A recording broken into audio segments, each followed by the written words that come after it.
கொஞ்ச நேரம் கொடுக்குறோம். நீங்க சொல்றதெல்லாம் எனக்கு புரியுது மேடம். அது வந்து மூளையை பாதிக்குது. நார்மலா இருக்கக்கூடிய குழந்தைகள் மூளைக்கும் மொபைல் பார்த்து வீணா போகிற அடிக்ஷன் ஆன ஒரு குழந்தையுடைய மூளையுமே உருவ அமைப்புல நிறைய மாறுதல்கள் இருக்குன்றது வரைக்கும் இன்னைக்கு நிரூபிச்சிருக்காங்க. சோ எப்படிதான் அந்த அடிக்ஷனை நாங்க நிறுத்துறது மேடம் அப்படின்னா, எப்பயுமே குழந்தைகள்கிட்ட நம்ம ஒரு பிஹேவியர் வரணும்னு நம்ம எதிர்பார்க்கிறோம் அப்படின்னா அதை முதல்ல நம்ம வர வச்சுக்கணும். So for some tips நான் சொல்றேன். மொபைலை தவிர்க்கவே முடியல அப்படின்னா குழந்தைகள் இல்லாத நேரத்துல அந்த மொபைலை நீங்க பாருங்க. வீட்டுக்கு குழந்தைகள் வந்துட்டாங்கன்னா ஸ்ட்ரிக்டா 2 நாளைக்கு அழுவாங்க, 2 நாளைக்கு மூஞ்ச தூக்கி வச்சுப்பாங்க, 3 நாள் ஆகட்டும், 1 வாரம் ஆகட்டும், சாப்பிடலன்னா கூட பரவாயில்ல, அந்த ஹாபிச்சுவலுக்கு வந்துருவாங்க. நீங்க 1 வாரம் ட்ரை பண்ணுங்க. போனை வச்சு பூட்டுங்க. இல்லைன்னா சிம் கார்டை எடுத்து நீங்க இந்த பழைய நோக்கியா மொபைல் விற்கும், சாம்சங் நோக்கியால சின்ன மொபைல் கிடைக்குது, உங்க சிம் கார்டை போட்டுக்கோங்க. வைஃபை ஆன் பண்ணி உங்களுக்கு யூசேஜுக்கு மட்டும் பசங்க இல்லாத நேரத்துல நீங்க யூடியூப் பாருங்க, இன்ஸ்டாகிராம், வேற வழியே கிடையாது. என்னுடைய குழந்தைகளுக்கு ட்ரை பண்ணி இப்ப 1 வருஷம் ஆகுது. பிள்ளைகள் மொபைல்ன்றதே கிடையாது. ஹோம்ஒர்க் வரைக்கும் நான் தான் பார்ப்பேன். குழந்தைகள் என்னுடைய நாலேஜ் இல்லாம என் மொபைலை எடுக்க மாட்டாங்க. நான் வந்து மொத்தம் 2 மொபைல் வச்சிருக்கேன், லேப்டாப் யூஸ் பண்றேன். கேட்ஜெட் யூஸ் பண்ணாம என்னோட ஃபீல்டுக்கு நான் இருக்கவே முடியாது. பட் ஆனா என்னுடைய குழந்தைகள் யூஸ் பண்ணி கையில தோல் உரியிற அளவுக்கு ஆனாங்க. தோல் உறிஞ்சு போற அளவுக்கு ஹீட்ல கையிலயே மொபைல வச்சுட்டு, அப்போ நான் முடிவு பண்ண ஒரு விஷயத்தை தான் அப்ளை பண்ண சொல்றேன் உங்களையுமே. நான் ஒரு சின்ன மொபைல் வாங்கினேன், குழந்தைகள் இருக்கிற நேரத்துல யூஸ் பண்ண மாட்டேன். ஒரே ஒரு நாள் அட்வைஸ் பண்ணேன். திரும்ப அவங்க ஸ்கூல் விட்டு வந்து ஒரு 10 நிமிஷம் பார்த்தாதாமா எனக்கு ரிலாக்ஸா ஃபீல் ஆகுதுன்னாங்க. No no, not allowed. நீ தலைகீழ நின்னாலும், நீ அப்படியே வெறிச்சு செவுத்த பார்த்துட்டு இருந்தாலும் பரவாயில்ல. ஒரு பேரண்ட் குழந்தைய அழைச்சிட்டு வந்திருந்தாங்க, கவுன்சிலிங்காக அழைச்சிட்டு வந்திருந்தப்ப அவசரத்தை வெளியில வெயிட் பண்றா. அவளை பத்தி பேரண்ட்ட டிஸ்கஸ் பண்ணோம். டக்குன்னு அவகிட்ட என்னமா, பிள்ளை தனியா தானே உட்காந்துருக்கா, அப்பா பண்றாரு, தனியா தானே உட்காந்து மொபைலை கொடுத்துட்டு வந்துடுறேன் மேடம் அப்படின்ட்டு போறாரு. மொபைல் வச்சுட்டு உட்கார்ந்து இருக்கட்டும், நாங்க பேசிடுறோம். தனியா உட்கார்ந்து இருந்தா இப்ப என்ன, செவுத்த நம்மளாம் அப்படித்தானே இருந்தோம், ஓட்ட பார்த்துட்டு தானே உட்கார்ந்து இருந்தோம். ஓட்ட பார்த்துட்டு சிந்தனை பண்ணது தானே இன்னைக்கு நான் பேச்சாளரா இருக்கேன். எவ்வளவோ விஷயங்கள், இந்த ராணி குமுதம் அத்தனை புக்ஸ் இருக்கும், குடும்ப மலர்ல நான் படிச்சேன். 6th ஸ்டாண்டர்ட் 8th இன்னைக்கு ஃபேமிலி கவுன்சிலரா இருக்கேன். எதனாலனா அப்ப படிச்ச விஷயங்கள், பதிஞ்ச விஷயங்கள் தான். அப்ப வீட்டுல என்னென்ன புக்கு கிடைக்குதோ எடுத்து படிக்கணும்னு தோணும். ஏன்னா போர் அடிக்குது. இன்னைக்கு குழந்தைகளுக்கு போர் அடிக்கிறதுக்கே நம்ம விடுறது இல்ல. சோ பேரண்ட்ஸ், நீங்க முதல்ல உங்களுடைய பிஹேவியரை சேஞ்ச் பண்ணா மட்டும்தான் குழந்தைகள் மாறுவாங்க. சரியா? சோ நீங்க என்ன பண்றீங்க அப்படின்னா, மொபைல் யூசேஜ குறைச்சிருங்க. அப்படி அதே மாதிரி ஃபீல்டுல இருந்தீங்கன்னா குழந்தைகள் இருக்கிற நேரத்துல அவங்கள மட்டுமே போக்கஸ் பண்ணுங்க. வேற எதுவுமே வேணாம். குழந்தைகள் தவிர்த்து வாழ்க்கை கிடையாது. என்ன கேட்டீங்கன்னா அவங்கதான் வாழ்க்கை, ஃபர்ஸ்ட் ப்ரியாரிட்டி அவங்கதான்.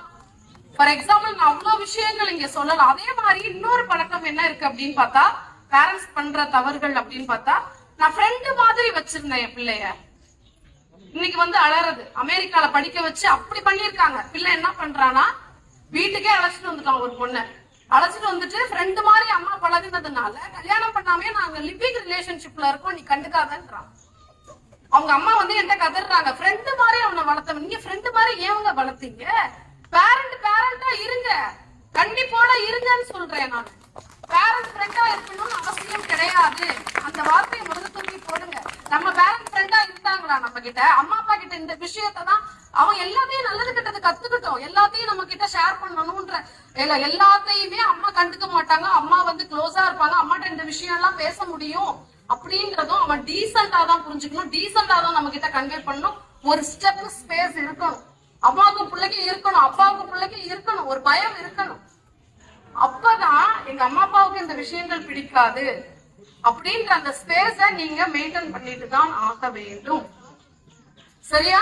சோ இந்த 2 முக்கியமான டிப்ஸ் நான் சொல்லியிருக்கேன். இந்த கேட்ஜெட்ஸ நீங்க டோட்டலா விடுறதுக்கும், அண்ட் பேரண்ட்ஸ் இந்த மார்னிங் நீங்க ஸ்கூலுக்கு கிளப்பும் பொழுது படுற அவஸ்தை வந்து விவரிக்க முடியாத வரிகள். சரியா? அதை பொறுத்த வரைக்கும் நான் முக்கியமா இதெல்லாம் சின்ன சின்ன விஷயம் தானேன்னு நினைப்பீங்க. நானுமே அதை எக்ஸ்பீரியன்ஸ் பண்ணிட்டு தான் வந்திருக்கேன் ஆஸ் அ பேரண்டா. சோ குழந்தைகள் நீங்க மார்னிங் சீக்கிரம் அப்படியே டென்ஷன் ஆகி கிளப்பும் போது பயங்கர ஃப்ரஸ்ட்ரேஷன். அதுல அம்மா தான் பக்கா பீக்ல இருப்பீங்க. பக்கா பீக்ல வைக்கிறதுல இருந்து பாத்தீங்கன்னா ஸ்கூல் கிளம்பி அந்த கேட்டை க்ளோஸ் பண்ற வரைக்கும் அப்படி ஒரு காஞ்சனா லெவல்ல இருப்பீங்க. பட் ஆனா குழந்தைகள் பாத்துருக்கீங்களா, ஸ்கூல் கேட்ல இருந்து போகும்போது கூட ரிலாக்ஸா போவாங்க. நீங்க ஹைப்பர் டென்ஷன்ல இருப்பீங்க, பட் அவங்க அவ்வளவு ரிலாக்ஸா இருப்பாங்க. ஏன், என்ன காரணம்னு நினைக்கிறீங்க? நீங்க ரொம்ப ஹைப்பரா பசங்களை கிளப்புவீங்க, ஆனா அவங்க ரொம்ப ரிலாக்ஸா போவாங்க. ஸ்கூலுக்கு கிளம்புவாங்க, கிளம்புறதுமே ரிலாக்ஸா கிளம்புவாங்க.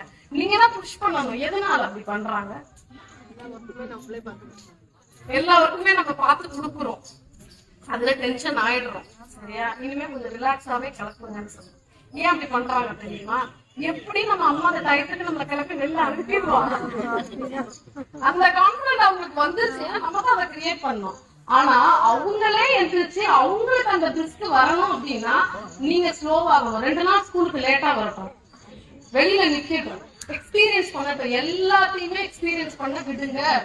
பர்ஃபெக்ஷனா எதிர்பார்க்காதீங்க. முதல்ல அன்பர்ஃபெக்ஷனா ஆகட்டும், அதை அனுபவிக்கட்டும், அவமானப்படட்டும், திருப்பி அந்த புத்தி வரட்டும். நம்மளாம் அப்படித்தானே வந்தோம். எத்தனை நாள் பஸ்ல ஏறி அங்க மோதி இங்க இடிப்பட்டு ஸ்கூல் கேட்ல போய் நின்று ஹெச்எம்கிட்ட திட்டு வாங்கி கெட்ட வார்த்தைகள்லாம் திட்டு வாங்கிருப்போம். நீங்க யாரையும் ஸ்டூடெண்ட்ஸ் அது மாதிரி டீச்சர்ஸ் திட்ட முடியாது. நம்ம வாங்கி கிளீனிங் பனிஷ்மெண்ட், வெளியில தரையில மண்ணுல உட்கார வைப்பாங்க, நீ லேட்டா தானே வந்தது.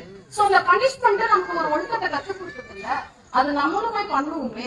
கொஞ்சம் 2 நாள் வெயிட் பண்ணுங்க, எதுவுமே தலைமுறைக்கு போறதே கிடையாது. சோ இது ஒரு டிப்ஸ். இனிமே ரொம்ப நீங்க காலையில 3/4 பெண்கள்